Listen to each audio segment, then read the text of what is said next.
I stared at my reflection in the elevator's polished doors, adjusting my simple navy blazer.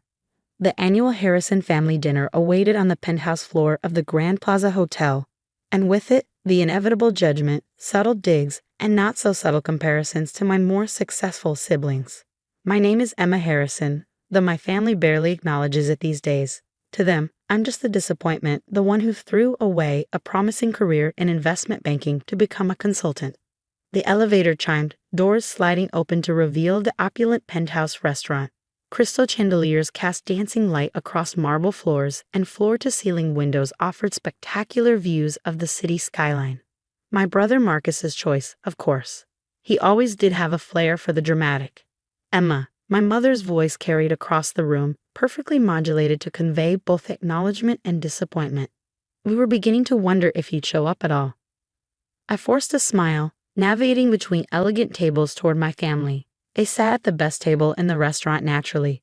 The Harrisons never settled for less than the best, except when it came to me.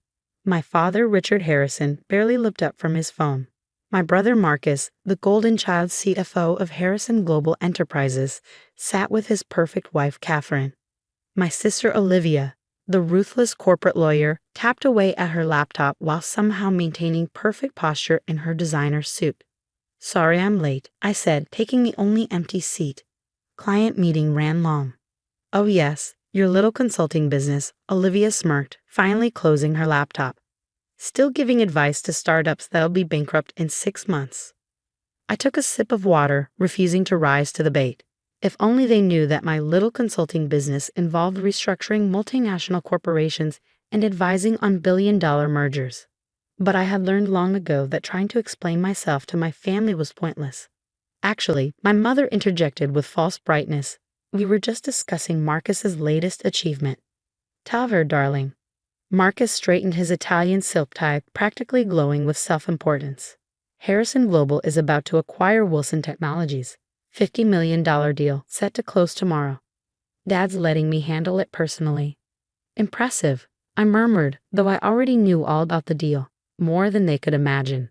"That's what happens when you stay committed to the family business," my father finally spoke, his eyes still on his phone. Instead of running off to play entrepreneur, the waiter arrived with champagne, clearly pre-ordered to celebrate Marcus's moment. My mother raised her glass. To Marcus, carrying on the Harrison legacy. Everyone clinked glasses. I merely watched, remembering a similar dinner 7 years ago, when I announced I was leaving Harrison Global to start my own consulting firm. "You're making a mistake," my father had said, his voice cold with disappointment. "You'll never succeed on your own." Marcus had laughed. "Consulting, that's what failed executives do when they can't hack it in the real business world." Now, as my family basked in their self-congratulation, I thought about the documents sitting in my office at Phoenix Consulting Group.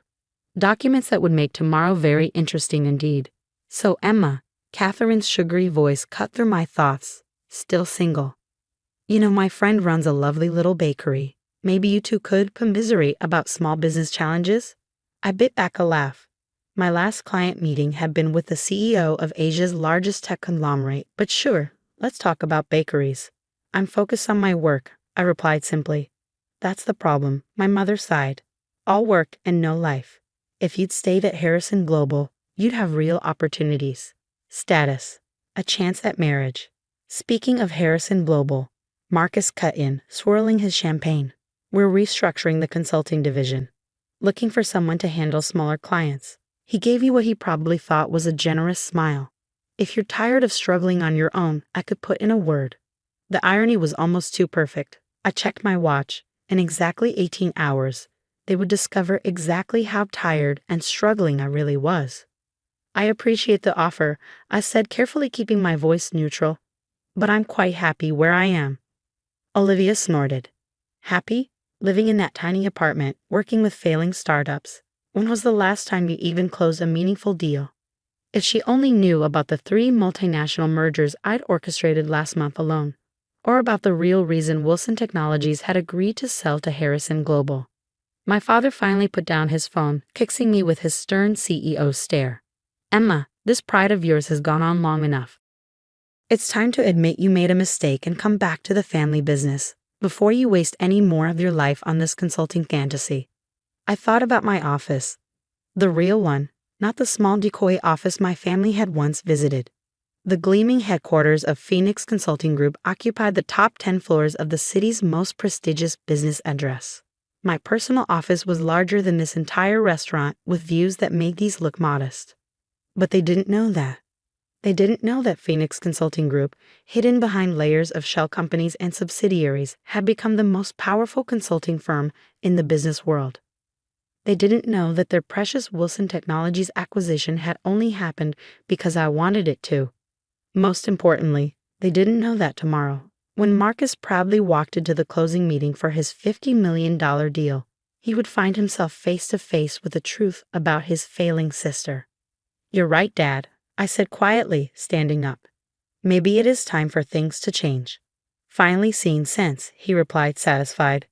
"Come by the office tomorrow. We'll discuss your return." I smiled, gathering my things. "Actually, I already have a meeting scheduled at Harrison Global tomorrow. The Wilson Technologies closing." Marcus frowned. "What are you talking about? That's a confidential transaction." "Is it?" I shouldered my bag. "We'll see." "Emma," my father's voice carried a warning note. "What did you do?"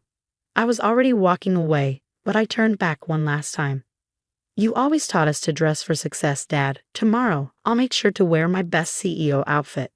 I left them sitting there, confusion slowly giving way to dawning realization. Let them stew overnight, wondering what their family failure had been up to all these years.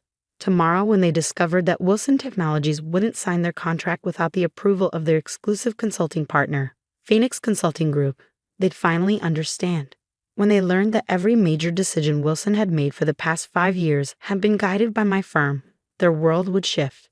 And when Marcus walked into that closing meeting to find his little sister sitting at the head of the table, not as a small-time consultant, but as the CEO of the most powerful consulting firm in the business, the look on his face would be worth every dismissive comment, every condescending smile, every family dinner spent being treated like a failure.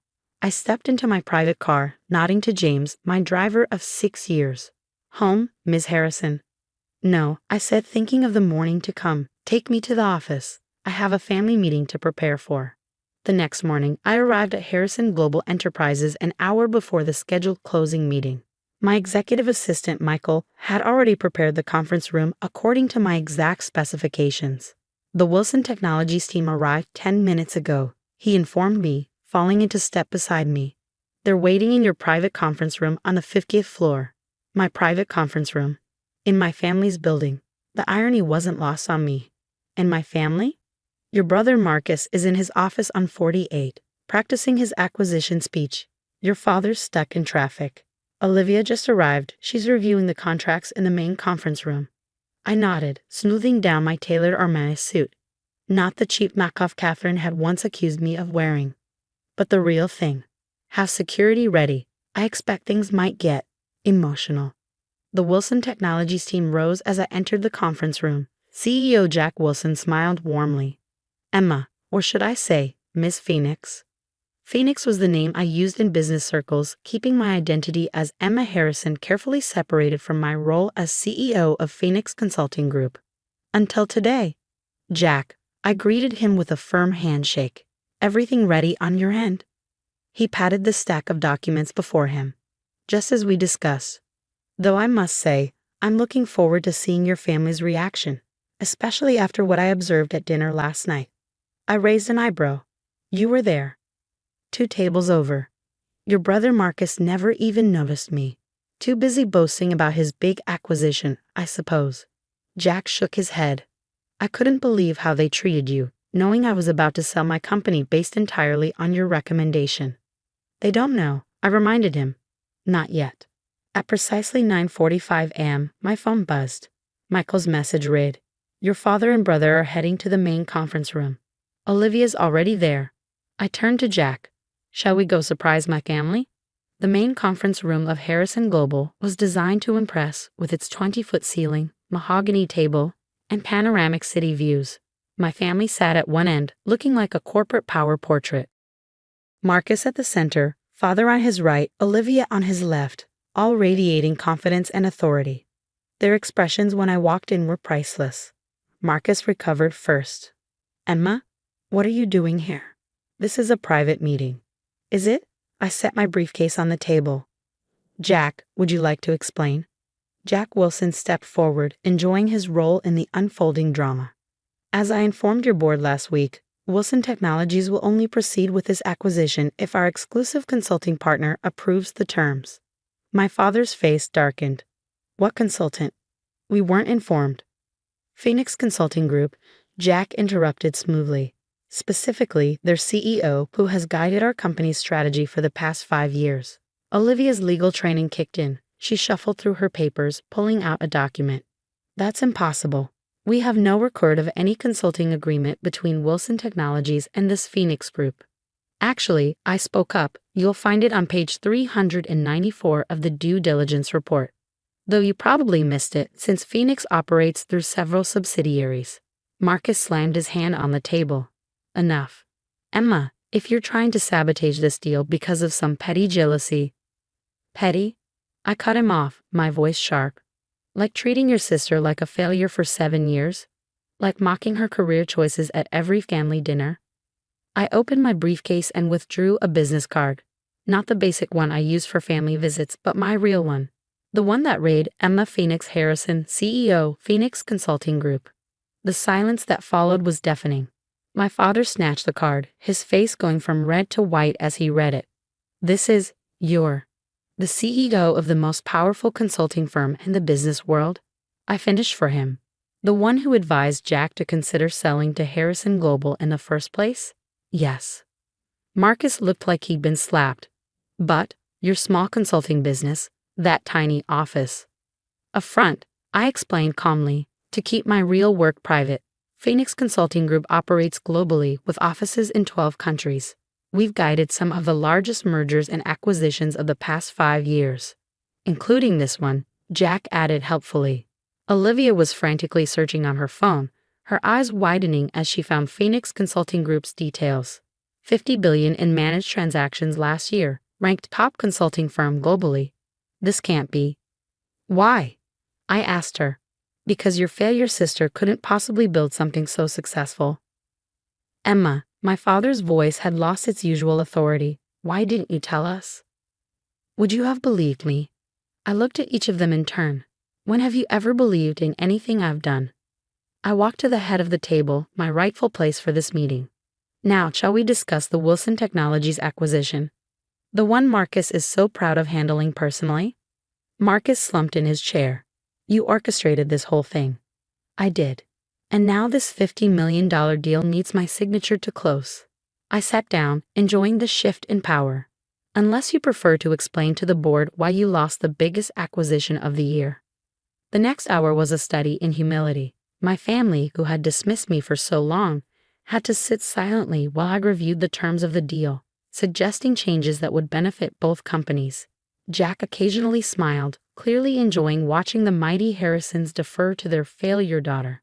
When the final documents were signed, I stood to leave. My father caught my arm. Emma, wait, we need to talk about this. Do we? I gently removed his hand. I think 7 years of dinners where you talked enough about my career choices. But now that we know about Phoenix, now that you know I'm successful, I interrupted, now that you know I'm not the failure you thought I was. That's not how respect works, Dad. I gathered my things, then paused at the door. Oh, and Marcus, about that offer to join Harrison Global's consulting division, I think I'll pass. I'm quite happy being CEO of my own firm. I walked out, leaving them to process their new reality. Michael fell into step beside me. How did it go? Exactly as expected, I smiled. Though I think we'll need to decline any family dinner invitations for a while. Later that evening, my phone lit up with messages. Apologies from my mother, congratulations from Catherine, meeting requests from my father. Even Olivia sent a lengthy email admitting she had been wrong about me. I ignored them all and poured myself a glass of champagne, enjoying the view from my penthouse office. The Harrison Global building was visible from my window, looking somehow smaller than it used to. My intercom buzzed. Ms. Harrison. Your brother Marcus is in the lobby. He's quite insistent about seeing you. I thought for a moment, then smiled. Tell him he can schedule a consultation through proper channels. Phoenix Consulting Group's fees start at $1 million. I raised my glass to the city lights, thinking about all the family dinners where I'd sat quietly, listening to their judgments and criticisms. They had called me a failure because I chose my own path instead of following theirs. But success, like respect, isn't given. It's earned. And I had earned every bit of mine. The next morning, I received an official consultation request from Harrison Global, signed by Marcus himself. The fee wasn't a problem, he wrote, but could we please discuss this as a family? I forwarded it to my assistant with a simple note: schedule him for next month, and send him our standard non-disclosure agreement. After all, we wouldn't want anyone thinking he's getting special treatment just because he's my brother. Sometimes the best revenge isn't proving people wrong. It's succeeding so spectacularly that they have to face how wrong they were all by themselves. And as I sat in my office, reading the business headlines about Phoenix Consulting Group's latest triumph, I couldn't help but smile. The family failure had built an empire, and not a single Harrison signature had helped her do it. That was worth more than any family dinner approval could ever be.